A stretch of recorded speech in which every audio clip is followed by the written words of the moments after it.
abs are made in the gym, and they're revealed in your kitchen. The reality is you cannot spot train fat, especially that layer around your midsection. It's going to cost you discipline, dedication, consistency, and above all, patience.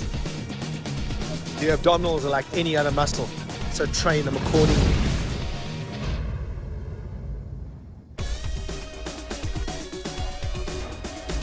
There's absolutely no substitute for hard work. Here are my key ingredients to your recipe for success. Top of the morning from another beautiful yet cold day here in South Africa.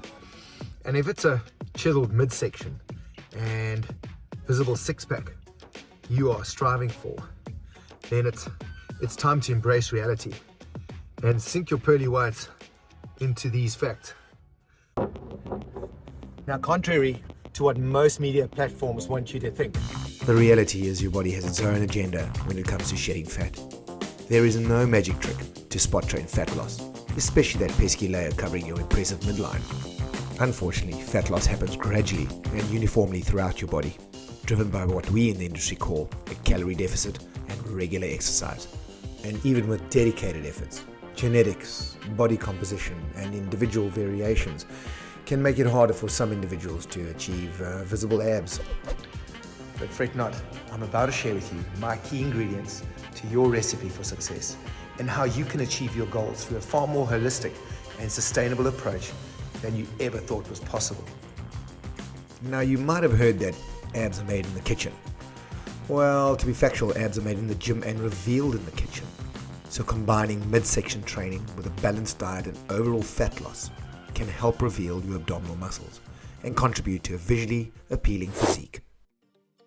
So hold on to your apron, we're about to whip up a storm. So check out my link to my top 3 eating guidelines, and now we have your foundation ingredient. The piece de resistance. Exercise. Your goal here is visible abs. The specifics surrounding this is key to your success. Now, research suggests that increasing volume, that's load times time and attention, results in the largest increase in post-exercise circulating blood hormones and enzymes, protein synthesis, and hypertrophy, increasing cross-sectional area. So simply put, this suggests that if you want to grow muscle, it might be better to do exercise at a slower pace. Repeat them until you can't do them anymore in one go, and possibly do more sets in your workout routine. Just remember, your abdominals are dynamic by nature, are a combination of slow and fast twitch fibers, and understanding that they surround the midsection 360 degrees highlights their importance in core strength, stability, and overall functional movement, and are not just there for display purposes only. So for optimum results, focus on dynamic, not static exercises.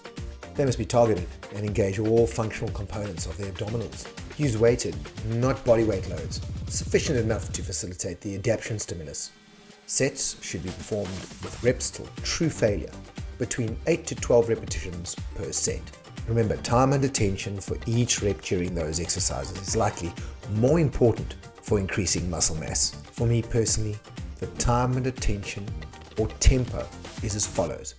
For positive or concentric movements, between 1 to 2 seconds, or max velocity is optimal, with the transition or turnaround movement being limited to 0 to 1 seconds, and then of course the negative or eccentric movement. Maintain slower tempos of around 3 seconds to facilitate optimal time and attention for each rep within the set.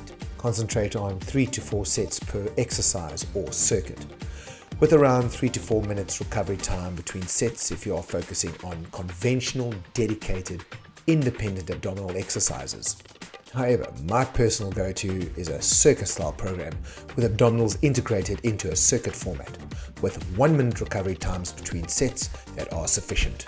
This is also an effective option for countering the increase in session time that would result from increasing rest between set durations. Now, the optimal frequency, this is how often should you train abs, be it either a conventional dedicated ab day or circuit style format, would be 2 sessions weekly with 2 days rest between each session, as recovery being sufficient. Each session should be performed with the intent to increase volume progressively over a period of time. Now give these techniques a bash and let Uncle Sal know your thoughts. Here's a sample program for you to snack on.